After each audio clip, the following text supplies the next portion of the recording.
आप सभी को जय मसीह की। एक बार फिर से आपका इस वीडियो में स्वागत है।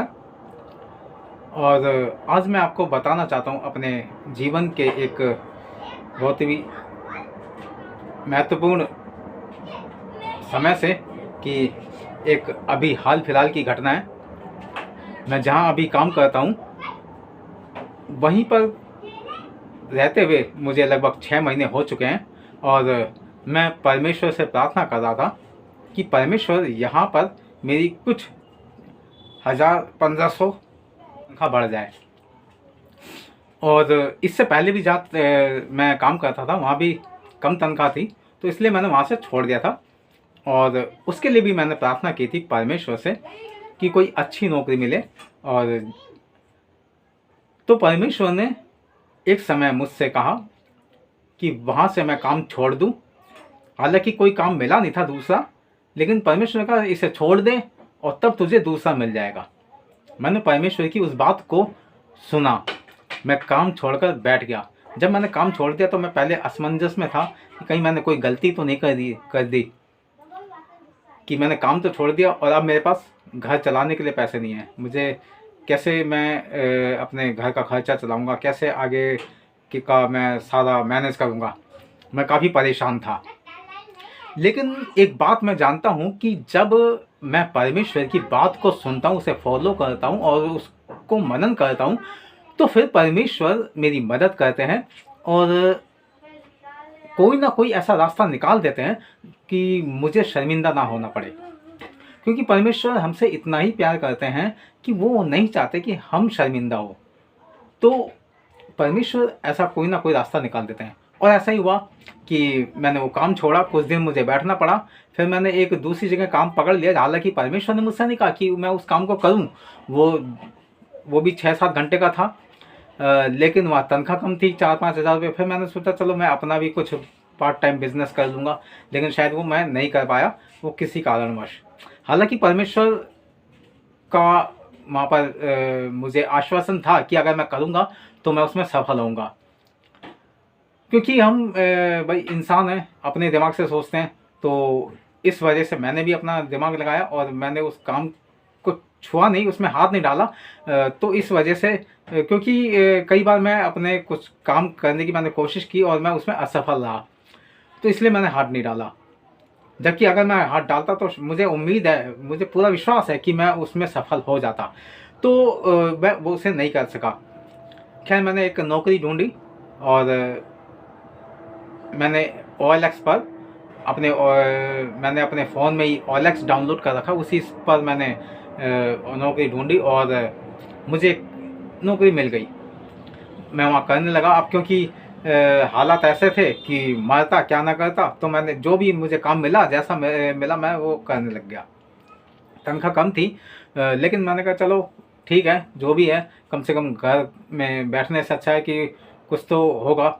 और मैं वहाँ जाने लगा। अब मुझे 6 महीने हो गए और अब मुझे महसूस होने लगा कि भाई मैंने जो काम पकड़ लिया उसमें अब तकलीफ़ होने लगी है।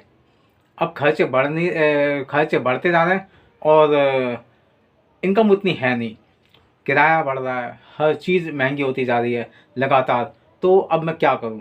तो फिर मैंने परमेश्वर से प्रार्थना की कि हे प्रभु, यहाँ पर मेरी कुछ तनख्वाह बढ़ जाए, 1000-1500 कुछ भी। और लगातार मैं कुछ दिनों से प्रार्थना कर ही रहा था और एक दिन अचानक परमेश्वर ने बाइबल के द्वारा मुझसे बात की और मुझसे कहा कि जो तेरे मन में है उसे जाकर तू अपने बॉस को बोल दे। ये बाइबल से था और मैं इसको आपको समझा नहीं सकता कि किस तरह से था, लेकिन मैं इस बात को अच्छी तरह समझ पा रहा हूँ कि परमेश्वर ने जो मुझसे कहा था उसका मतलब यही था कि मैं जाकर अपने बॉस से कह दूँ। अब समस्या ये थी कि मेरा जो बॉस है वो स्वभाव में बहुत ही मैं कह सकता हूँ कि रूड या कुछ थोड़ा गुस्सैल स्वभाव का मेरा बॉस है। तो उसके सामने जाने से परेशानी भी थी क्योंकि वो कई छोटी छोटी बातों पे गाली गलौज भी देने लगता है। तो मैं सोच में पड़ गया कि मैं ये करूँ नहीं करूँ। परमेश्वर ने तो कह दिया, परमेश्वर ने कह दिया और परमेश्वर ने बोल दिया कि हाँ भाई हो जाएगा, तू जाके तुझे बस बोलना है। और मैं अंदर ही अंदर सोच में पड़ गया क्या करूँ क्या नहीं करूँ। मैंने तमाम तरह के अपने अंदर ही बहाने ढूंढने शुरू किए कि हाँ भाई वो बहुत ज़्यादा रूड है, वो बहुत ज़्यादा गालियाँ देता है, बहुत ज़्यादा पैसों के मामले में तो बहुत ज़्यादा वो परेशान हो जाएगा और फिर पता नहीं मुझे क्या क्या बोलने लगेगा। और अभी मेरी 6 महीने की नौकरी, हो सकता है वो मुझे कहते भाई देखो पैसे नहीं बढ़ेंगे तो अपना हिसाब लो यहाँ से चले जाओ। ये सब मैं सोच रहा था और सोचते सोचते आखिरकार मैंने अपना मन बना लिया कि मैं नहीं बोलूँगा, क्योंकि मुझे अपनी नौकरी बचानी थी। तो इस चक्कर में मैंने इस फैसले को टाल दिया और मैं अपने काम में मगन हो गया। और ये दिवाली के आसपास का टाइम था, अभी 2022 चल रहा है और दिवाली से कुछ दिन पहले की बात थी। ये सारा जो मेरा अंतर युद्ध चल रहा था अंतर मन में, वो सब कुछ मैं आपको बता रहा हूँ कि क्या हो रहा था। फिर मैंने वहाँ स्टाफ के एक सदस्य को भी बताया कि ऐसे ऐसे बात है, मैं बोलने वाला हूँ। तो उसने, हालांकि उसने मुझे मना कर दिया था कि अभी हालात अच्छे नहीं हैं। तो मुझे लगा कि चलो ठीक है। और यहाँ मैंने एक सबसे बड़ी गलती ये की कि मैंने परमेश्वर की बात को नहीं सुना। और काश मैंने अगर परमेश्वर की बात को सुन लिया होता तो और उसे मन में डाल लिया होता और उसे फॉलो कर लिया होता, उससे मान लिया होता, उस बात को जाके मैंने बोल दिया होता, तो मुझे परमेश्वर के बोले हुए का फल मिल जाता। कई बार हम अपने जीवन में ऐसे ही करते हैं कि हम परमेश्वर को सुन लेते हैं लेकिन उसको मनन नहीं करते, उसे फॉलो नहीं करते, उसे अपने जीवन में लागू नहीं करते। और इस वजह से हमें क्या है, दुख और परेशानियों में पड़ना पड़ जाता है और कई बार हम निराश हो जाते हैं। सबसे बड़ी बात है निराश। अब अगर मैं उस बात को मान लेता तो मुझे एक अंदरूनी खुशी भी मिलती, पैसे भी बढ़ते, प्लस मुझे एक मेरा विश्वास भी बढ़ता। हालांकि विश्वास मेरा अब भी बढ़ा है, क्योंकि जो घटना हुई वो मुख्य बात, वो घटना है। अब दिवाली बीत गई। कुछ दिनों बाद जब मेरे बॉस अपने कैबिन में बैठे हुए थे, अचानक ही अंदर जो उनकी रिसेप्शनिस्ट है वो अंदर गई, कुछ बातचीत हुई और तब आके उन्होंने बाहर आके बताया, जिस स्टाफ से मैंने कहा था कि मैं अपने सैलरी की बात करने वाला हूँ, उसी स्टाफ को आके मैडम ने बताया कि भाई उसके 2000 रुपये बढ़ गए हैं और भी लोगों के कुछ पैसे बढ़ गए हैं, सर ने बढ़ा दिए। और ये 3 साल में पहली बार हुआ ऐसा कि जब उन्होंने किसी के पैसे बढ़ाए।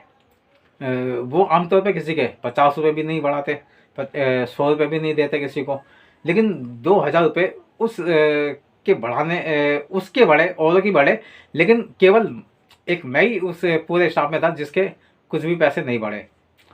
और सारी कहानी ये वही थी कि अगर मैंने उसी समय बोल दिया होता, ये बात बोल दी होती, तो शायद तो परमेश्वर ने मेरे बॉस के मन को ऐसा कर दिया था कि वो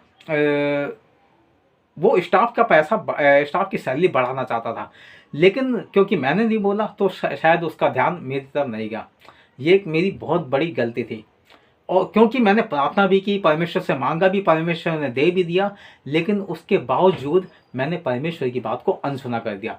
तो कई बार हम अपने जीवन में ऐसे ही करते हैं कि हम परमेश्वर से प्रार्थना करते हैं, मांगते हैं, और फिर जब परमेश्वर बोल देते हैं हाँ जा कर अपना कदम बढ़ा, अपने जो तूने कहा है उसे पूरा कर, अपनी मनोरथों को पूरा कर, अपनी मनोकामनाओं को पूरा कर, लेकिन हम नहीं करते। क्यों? क्योंकि हम अपने मन से सोचते हैं, हम परमेश्वर की बात को नहीं सुन रहे हैं, हम केवल अपने मन में सोच रहे हैं कि वो आदमी इतना बुरा है, वो वैसा है, उसके मन में ये चल रहा होगा, वो ये सोच रहा होगा।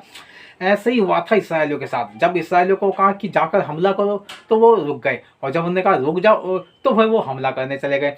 और जब उनसे कहा रुक जाओ, हमला करने गए, और फिर उन पर दुश्मन सेना ने हमला बोला और वो हार कर रोते पीटते हुए वापस आ गए। तो कई बार ऐसे ही होता है, जब परमेश्वर हमसे कह रहे हैं कि भाई इस काम को करो, तो आपको उसे करना चाहिए। ये मेरे जीवन से आपको ये सीखने को मिल सकता है कि जैसे परमेश्वर ने मुझसे कहा कि मैं जाके अपने बॉस से बोलूं कि वो मेरी सैलरी बढ़ाए। हो सकता है शायद उतनी ना बढ़ाता, लेकिन कम कुछ तो बढ़ाता। तो ये एक परमेश्वर की बात को ना सुनना, ना मानने का एक नतीजा ये हुआ कि मैंने जो आने वाली आशीष थी उसको खो दिया। तो परमेश्वर चाहते हैं कि हम उनकी आशीषों को ग्रहण करें और उनकी बातों को मानें, उनको फॉलो करें, और उनकी महान आशीषों को जो वो हमें देना चाहते हैं उन्हें ग्रहण करें और अपने विश्वास को बढ़ाएं। परमेश्वर केवल हमें इस जीवन में नहीं बल्कि अनंत जीवन में आशीष देना चाहते हैं। ये सब छोटी छोटी बातें हैं, पैसे बढ़ाना, सैलरी बढ़ाना और लोगों के मनों को बदलना, परमेश्वर हमें चंगाई देने वाले परमेश्वर, ये सब छोटी मोटी बातें हैं। लेकिन परमेश्वर हमारे जीवन को बदलना चाहते हैं। तो इससे आपको ये सीखने को मिल सकता है कि कैसे मैंने परमेश्वर से प्रार्थना की और परमेश्वर ने जवाब दे दिया। लेकिन जैसे मैंने प्रार्थना की थी और मैंने मांगा था वैसा मुझे मिला, पर मैंने उसे ग्रहण नहीं किया। तो अगर आपके साथ कभी ऐसा होता तो आप परमेश्वर की बातों को सुनिए, उनको मनन कीजिए, उन्हें अपने जीवन में लागू कीजिए, तो परमेश्वर का अनुग्रह आपको देखने को मिलेगा। तो मैंने अपने जीवन में देखा, महसूस किया कि हाँ, मुझसे कुछ गलती हुई और मैंने जो परमेश्वर ने मुझसे कहा मैंने उसे अपने जीवन में लागू नहीं किया, तो उसका मुझे परिणाम भुगतना पड़ा। तो परमेश्वर आपको इस पूरी गवाही से बहुत आशीष दे, और मुझे उम्मीद है कि आपको परमेश्वर आशीष दे रहे होंगे और आपका जीवन लगातार परमेश्वर में आशीषित बना हुआ होगा। मैं चाहूँगा कि आपके लिए प्रार्थना करूँ।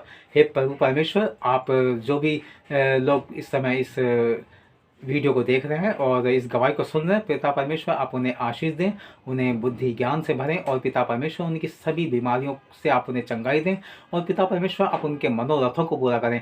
जिस टाइम मैंने आपकी बातों को अनसुना किया और मैंने देखा कि पिता परमेश्वर आपकी बातों को ना मानने के कारण, उनको अनसुना करने के कारण मैंने एक आशीष को खो दिया, तो पिता परमेश्वर आप होने दें कि पिता परमेश्वर जो आपके लोग इस समय इस वीडियो को, इस गवाही को सुन रहे हैं, देख रहे हैं, पिता परमेश्वर आप उनके जीवन को ऐसा कर दें कि वो आपकी बातों को सुने, समझें और उन्हें फॉलो करें और आपकी आशीषों को पालें। पिता परमेश्वर आपका जो महान अनंत जीवन है उन्हें मिल जाए। पिता परमेश्वर आपकी आशीष लगातार उनके जीवन में लागू हों। पिता परमेश्वर आप उन्हें, अपने लोगों को बहुत आशीष दें, यीशु मसीह के नाम में आमीन। परमेश्वर आपको बहुत आशीष दें, आपको बहुत बढ़ाए और आप निरंतर उन्नति तरक्की करते जाएं। धन्यवाद।